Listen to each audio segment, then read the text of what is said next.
la Silicon Valley en Californie. C'est le paradis des hautes technologies. Une concentration de cerveaux travaillant au sein des plus grandes entreprises américaines pour imaginer le monde de demain. Des cerveaux qui parfois carburent au LSD. Je suis Pierrick Fay, vous écoutez La Story, le podcast d'actualité des Échos. Détendez-vous et préparez-vous pour un petit trip dans la vallée sous hallucinogène. Vous n'étiez peut-être pas né à cette époque, alors pour vous rafraîchir la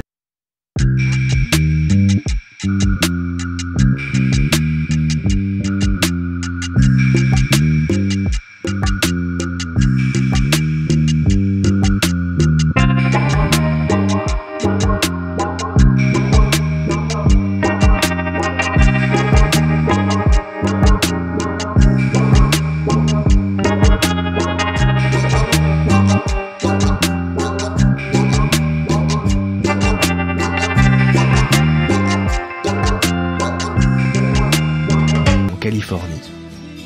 Très vite, la chanson devient ce que l'on appelle un tube au sein du mouvement hippie. Sex, drogue and rock'n'roll, la drogue surtout, c'est la grande époque du LSD, une drogue hallucinogène et psychostimulante découverte dans les années 40 et qui a connu un formidable essor auprès des artistes. Si le Summer of Love a eu du mal à passer l'hiver 67, les drogues psychédéliques, elles, n'ont pas disparu du paysage de ce qui est devenu la Silicon Valley, l'épicentre de la tech américaine. Vous connaissez leurs noms, Apple, Facebook, Google, Nvidia, Oracle ou encore Intel, des entreprises saluées pour leur prise de risque et pour leur créativité. Mais il n'y a pas que l'intelligence qui soit artificielle dans la vallée. Il y a aussi les paradis artificiels. La drogue, ce n'est pas une illusion. C'est ce qu'a pu constater sur place notre correspondante aux États-Unis, Elsa Conessa. J'ai eu du mal en fait à rentrer dans le sujet au départ parce que des gens qui m'en avaient parlé en fait se sont un peu rétractés, me disaient mais non en fait j'ai entendu ça mais de loin, je sais pas, moi j'ai jamais touché à ça, non moi vraiment je suis très sage, etc. Puis au fur et à mesure en insistant un peu, en contournant un peu les obstacles, j'ai fini par réussir à mettre un pied un peu dans ce monde où les champignons et le LSD finalement font partie de la vie quotidienne. Et alors là finalement les gens qui au début voulaient pas me parler ou qui se retranchaient un peu derrière un discours non moi j'ai une famille, non je sais que ça existe mais j'ai jamais vu ça. Finalement en fait on finit par me dire oui, j'ai été à Burning Man. Donc Burning Man, c'est un festival dans le désert qui a lieu chaque année où vraiment tous les gens de la tech se retrouvent, et pas seulement de la tech, mais où il y a beaucoup de drogue. Donc finalement, je suis allée à Burning Man et oui, j'ai un peu pris des champignons, mais alors vraiment comme ça, je referai pas. Et puis oui, le LSD, j'ai aussi essayé. Et puis oui, là j'ai des amis qui ont fait de l'ayahuasca. Alors l'ayahuasca, c'est une autre forme de drogue. C'est une boisson en fait qui est originaire de l'Amazonie à base de plantes. Et donc il y a beaucoup de gens de la tech qui font ça, pas seulement de la tech, mais évidemment c'est quelque chose d'assez courant. J'ai découvert ça à San Francisco. J'ai été surprise en fait par la facilité avec laquelle les gens se sont mis à parler de ça une fois que j'ai passé la première barrière en fait, qui est celle quand même un peu de l'interdit. La parole se libère et finalement en fait on a même en face de soi des gens qui font de l'évangélisation. Moi on m'a proposé à plusieurs reprises du LSD, des séances d'ayahuasca. Enfin, on m'a vraiment expliqué que pour écrire sur ce sujet il fallait que j'expérimente moi-même les drogues en question. Et vraiment avec une espèce de certitude que c'était pour mon bien et que ça serait bien pour mon boulot, parce que je ferais un meilleur papier, que je comprendrais mieux, qu'il n'y avait pas de risque et que c'était tout à fait naturel, enfin que ça fait partie de la culture locale finalement. Les drogues hallucinogènes font partie à la fois de l'histoire de San Francisco, mais aussi de l'histoire de la tech aux États-Unis. Depuis les années 70, c'est des drogues qui n'ont pas disparu. On a tous l'image des hippies avec les cheveux longs, Flower Power et Summer of Love. En fait, les drogues ont continué à être consommées dans cette région. Et d'ailleurs, il y a des journalistes qui pensent que cet environnement a été propice à la naissance de l'informatique et des premiers PC. Il y a une continuité en fait entre cette contre-culture, cette idée qu'on va changer le monde et la fabrication des premiers ordinateurs personnels, cette idée que la tech peut repousser les limites, les frontières. Il y a cette croissance messianique qui est très forte en fait dans la vallée. C'est un environnement dans lequel les drogues ont finalement ont leur place, cette idée qu'on repousse le cerveau, qu'on repousse les limites du cerveau. Ça, il y a une espèce de fantasme, c'est vrai, avec une icône, c'est Steve Jobs. Steve Jobs, ça c'est évidemment la validation suprême. Tous les gens à qui j'ai parlé m'ont cité cet exemple. Steve Jobs a admis dans la biographie de Walter Isaacson qu'il avait pris du LSD, et que ça avait été un des moments les plus importants de sa vie, que ça avait renforcé ses perceptions et que ça l'avait aidé en fait à concevoir ces machines incroyables incroyable qu'Apple a mis sur le marché. Bon, en tout cas, il y a cette certitude chez tous les gens de la Silicon Valley, que ce soit des développeurs, des start-upers, des entrepreneurs, des VC, enfin, tous les gens que j'ai vus sont convaincus que tous les gens qui réussissent passent par là et que donc ça fait partie du kit du start-upper qui fait fortune.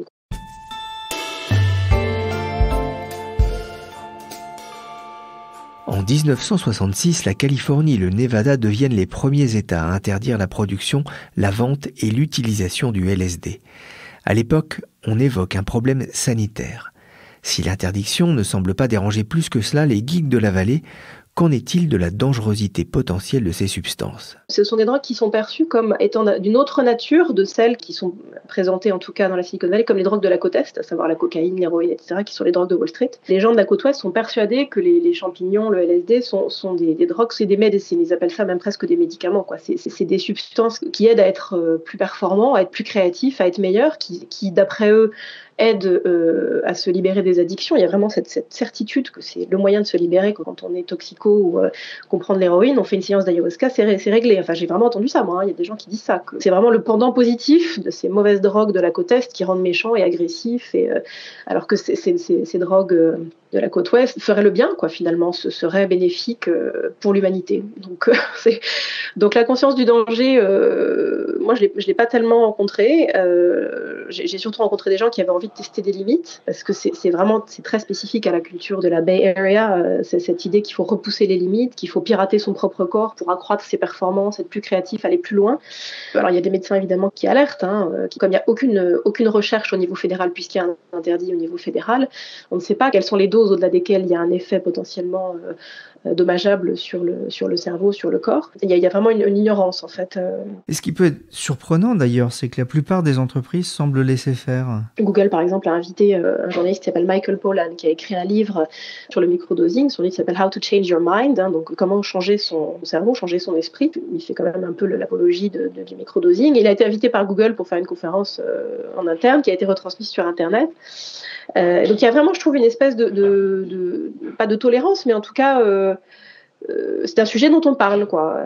Je ne pense pas du tout que les grandes entreprises de tech officiellement tolèrent quoi que ce soit, mais j'ai pas eu le sentiment que c'était quelque chose de répréhensible. Enfin, certains chercheurs m'ont dit, mais c'est évident qu'elles laissent faire et que c'est de toute façon dans leur intérêt, puisque ça rend les gens plus créatifs, les développeurs arrivent à concevoir des lignes de code qui sont de meilleure qualité, ça aide à avoir des systèmes complexes en 3D. Travailler mieux, être plus efficace dans son entreprise, pour son travail. Cela ressemble à s'y méprendre à du dopage. Et c'est la réflexion que j'ai eu envie de faire à Elsa Conessa. Est-ce qu'au final, ce n'est pas symptomatique de la dureté de la vie dans la vallée ? Dans les initiatives pour légaliser ces différentes drogues, on retrouve beaucoup de noms célèbres de la Silicon Valley. Joe Green, qui était un des premiers associés de Zuckerberg, qui a levé de l'argent pour essayer de légaliser le MDMA, qui est l'ecstasy. Pour la psilocybine aussi, qui vient d'être légalisée récemment. Peter Thiel a investi dans une start-up aussi qui promeut les traitements à base de champignons pour améliorer la santé mentale. On voit tous ces gens en fait qui financent des initiatives pour légaliser. À chaque fois, leur angle pour attaquer le sujet, c'est la dépression. C'est traiter la dépression, traiter les maladies mentales.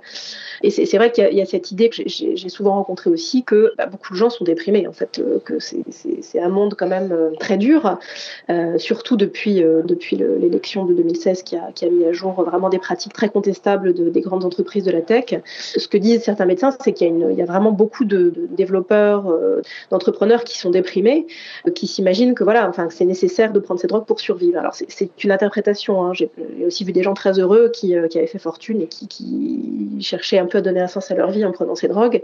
Mais voilà, il y a cette idée aussi qu'effectivement, ce sont des substances qui améliorent la qualité de vie au quotidien dans un environnement qui est devenu très dur, où l'argent a pris une place beaucoup plus importante qu'il y a 10-15 ans. L'une des médecins à qui j'ai parlé me disait, c'est vraiment, la Silicon Valley, c'est en train de devenir comme Wall Street, quoi. On ne parle plus que d'argent, il n'y a plus de rêve, il n'y a plus cette vision de changer le monde, les gens sont malheureux. Donc voilà, c'est une interprétation, encore une fois. Tous les gens que j'ai vus ne la partagent pas. Il y a une autre interprétation aussi, Elsa, pour expliquer ce phénomène des drogues psychédéliques dans la Silicon Valley. Elle vient presque de l'enfance. Oui, alors il y a certains médecins qui pensent que qu'en fait une des conditions, enfin une des prédispositions pour ces drogues, c'est le fait d'avoir consommé des traitements contre les troubles de la concentration, donc qui sont très courants aux États-Unis, que les médecins ont prescrit vraiment massivement aux enfants et aux étudiants, ce qu'on appelle la Adderall ou la Ritaline. Et une étude a montré que je crois que 20% des étudiants américains avaient déjà abusé de ces traitements, et on retrouve après des gens dans le monde professionnel qui continuent à consommer ces traitements, qui trouvent des moyens de se procurer des ordonnances sur Internet pour continuer à les prendre. Et certains médecins pensent qu'en fait, ça s'inscrit dans la continuité de ces traitements. Finalement, quand on veut se sevrer de ces médicaments, on peut passer assez naturellement en microdosing. Et que ça explique une partie du succès de ces drogues et de la consommation de ces drogues à plus ou moins forte dose. C'est quelque chose qu'on m'a confirmé, que quand j'ai parlé à certains entrepreneurs du sujet, ils m'ont dit oui, c'est sûr. En fait, on a toute une génération de start-upers qui ont été élevés à la Ritaline ou à l'Adderall et qui du coup passent tout naturellement à des drogues qui sont perçues comme moins dangereuses, puisque finalement il y a un stigma qui est les psychédéliques sont moins stigmatisés que les antidépresseurs ou que les médicaments. En fait, la vision du système de santé américain est tellement dégradée aux États-Unis. L'industrie pharmaceutique est tellement vue comme une industrie sans valeur morale, que finalement, pour une génération de gens, la drogue, finalement, c'est presque moins dangereux, quoi.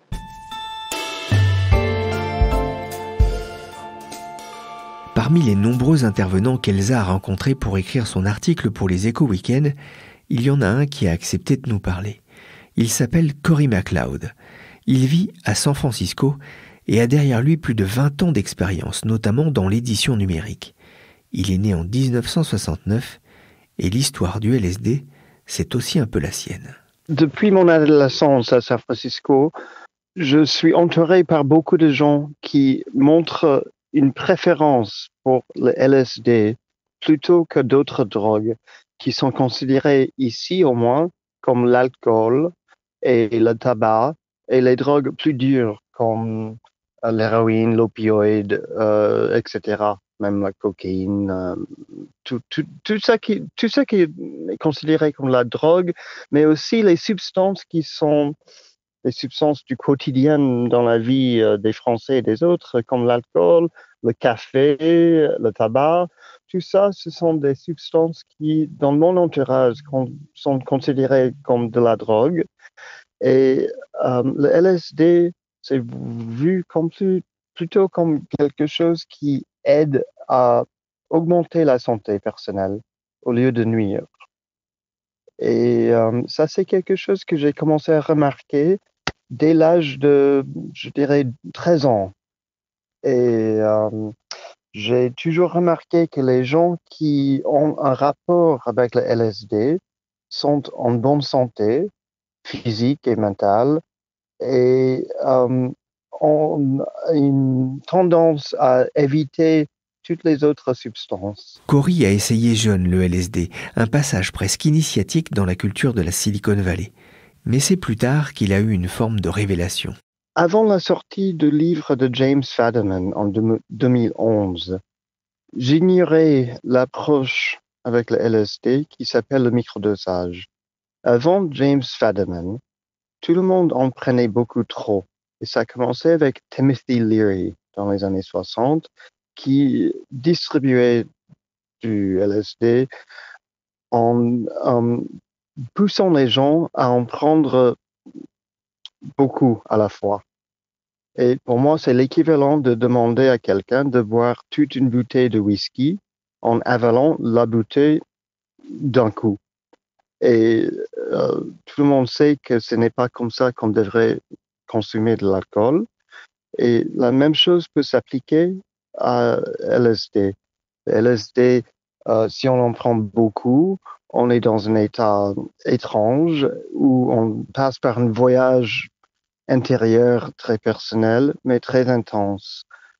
Par contre, quand on prend une approche très différente qui s'appelle le microdosage, c'est quelque chose qui ne donne pas un état altéré, c'est plutôt quelque chose qui éveille les sens, qui met la personne dans un état de paix avec soi-même et avec tout le monde autour. Donc, il y a vraiment quelque chose de très différent qui se passe quand on prend un tout petit peu à la fois de ces médicaments, parce que pour moi, il y a une frontière entre drogue et médicaments. Qu'est-ce que la drogue ? Un produit qui crée une forme de dépendance. Pour Cory, on l'a compris, le tabac, l'alcool, le café, les antidépresseurs sont des drogues. Il m'a confié ne pas avoir bu une goutte d'alcool depuis l'âge de 20 ans. Le LSD, ce n'est pas une drogue mais plus un médicament, explique le chef d'entreprise, et une aide précieuse pour prendre des décisions. C'est quelque chose qui me permet de me poser tranquillement et réfléchir d'une manière créative que je ne trouve pas autrement. Il y a un effet de neuroplasticité donné par le LSD et aussi par le psilocybine, les champignons.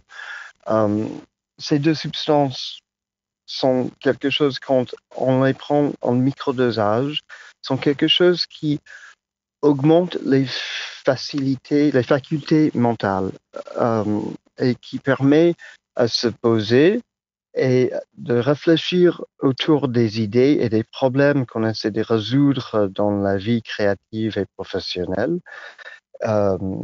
d'une manière qui augmente les résultats auxquels on arrive. On arrive à avoir des idées et de faire des connexions entre des concepts et des personnes qu'on n'arrive pas à faire autrement. Pour moi, c'est l'opposé de la drogue. C'est quelque chose qui empêche les gens à avoir envie de la drogue.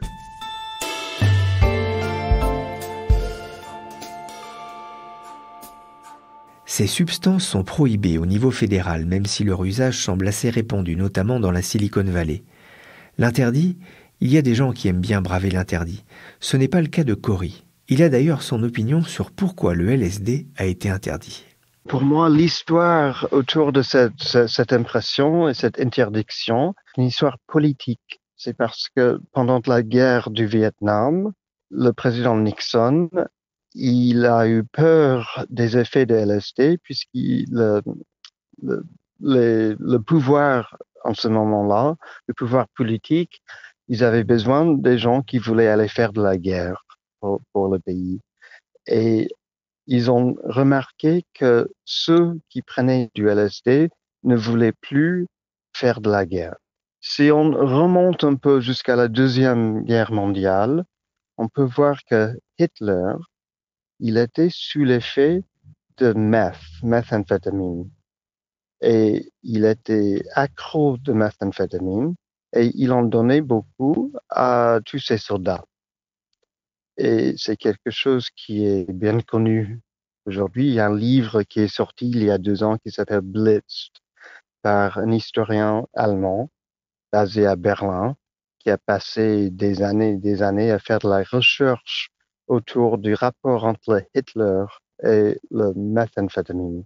Et en parallèle, au même moment, il y avait Albert Hofmann dans la Suisse qui a inventé le LSD. Et Hofmann, c'est un personnage très intéressant parce que lui, il prenait de la LSD pendant la moitié deuxième de sa vie. Il en prenait tous les jours. Il a vécu jusqu'à l'âge de 104 ans. Il était en très, très bonne santé et avec une vie très productive jusqu'à la fin de ses jours. Donc, moi, j'ai remarqué, historiquement, il y avait une opposition entre la drogue dure et les effets que ça provoquait. Et d'un autre côté, le LSD, et quand quelqu'un a un rapport avec le LSD, cette personne est forcément pacifiste. C'est quelqu'un qui pense que les gens ne devraient pas faire du mal les uns aux autres, mais tout le monde devrait plutôt s'entraider. Ça, c'est quelque chose que j'ai beaucoup étudié en termes de travail académique, en termes de travail intellectuel autour de tout ça. C'est un sujet qui me fascine en général. Merci Cory MacLeod pour ce témoignage instructif depuis la Californie. Merci aussi à Elsa Conessa, notre correspondante à New York, pour cette enquête stupéfiante. La Story, le podcast d'actualité des Échos, c'est fini pour aujourd'hui. L'émission a été réalisée par Nina Almberg avec Michel Varnet. Vous pouvez retrouver les précédents épisodes sur toutes les plateformes de podcast.